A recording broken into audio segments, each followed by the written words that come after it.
நேற்றைய தினம் பாமக நிர்வாகி மீது சணல் குண்டு வீசி அவரை கொல்ல முயற்சித்ததாக ஒரு செய்திகள் பரவி வந்தன. அதனை எடுத்து புகார் கடிதம் கொடுப்பதற்காக பாமக சட்டமன்ற உறுப்பினர் அருள் சற்று நேரத்தில் வர இருக்கிறார். அவருக்கு ஆதரவு தெரிவிக்கும் விதமாக யூடியூபர் ஏர்போர்ட் மூர்த்தி டிஜிபி அலுவலகத்திற்கு வந்திருந்தார். அப்பொழுது விசிகாவுடைய தொண்டர் ஒருவர் விசிகா வாழ்க என்று முழக்கமிட்டபடியே ஏர்போர்ட் மூர்த்தியை தாக்க தொடங்கினார்.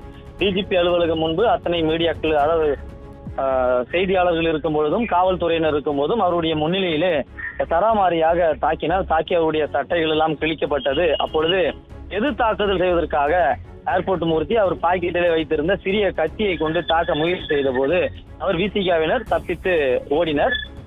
அதன் பிறகு செய்தியாளர்களை சந்தித்து அவர் பல குற்றச்சாட்டுகளை முன்வைத்திருந்தார். அதாவது அண்ணா அறிவாலயத்தில் கட்டி போட்ட 4 கால் மிருகமாக திருமா செயல்படுகிறார் என்று ஏர்போர்ட் மூர்த்தி ஒரு மிகப்பெரிய ஒரு குற்றச்சாட்டை முன்வைத்திருந்தார். திருமாவளவன் கொலை செய்ய முயற்சிக்கிறார் என்று 2 முறை காவல் நிலையத்தில் புகார் அளித்திருக்கிறேன், ஆனால் காவல்துறை அதனை ஏற்கவில்லை எனவும் காவல்துறைக்கு அரசுக்கும் தெரிந்தேதான் இந்த தாக்குதல் நடந்திருக்கிறது என்றும் இந்த பகிரங்க குற்றச்சாட்டை முன்வைத்திருந்தார். தொடர்ந்து பேசும் பொழுது கூட திருமாவளவன் மீது புகார் கொடுத்தாலும் எதுவும் நடக்காது, நிலைமை மோசமாக இருக்கிறது, கொஞ்சம் பார்த்து நடந்து கொள்ளுங்கள் என்று போலீசார் அறிவுறுத்துகின்றனர். எத்தனை முறை புகார் கொடுத்தாலும் காவல்துறையின் அதை ஏற்கவில்லை என்று குற்றம் சாட்டியிருந்தார்.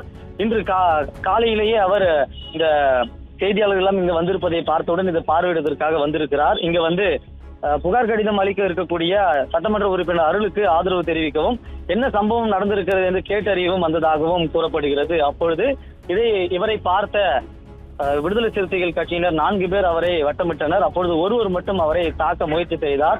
அவர் தாக்கி கொண்டிருக்கும் பொழுதே இனிமேல் எங்கள் தலைவர் திருமாவை சமூக ஊடகங்களிலும் மேடையிலும் விமர்சிப்பாயா, அவரை பற்றி அவதூறாக பேசுவாயா என்று கூறி அவரை தாக்கி சட்டையை கிழித்தனர். பின்பு அவர் வைத்திருந்த கத்தியை காண்பித்த பிறகு அவர் இருசக்கர வாகனத்தில், அதாவது நம்பர் பிளேட் இல்லாத இருசக்கர வாகனத்தில் இங்கிருந்து தப்பித்து சென்றார்.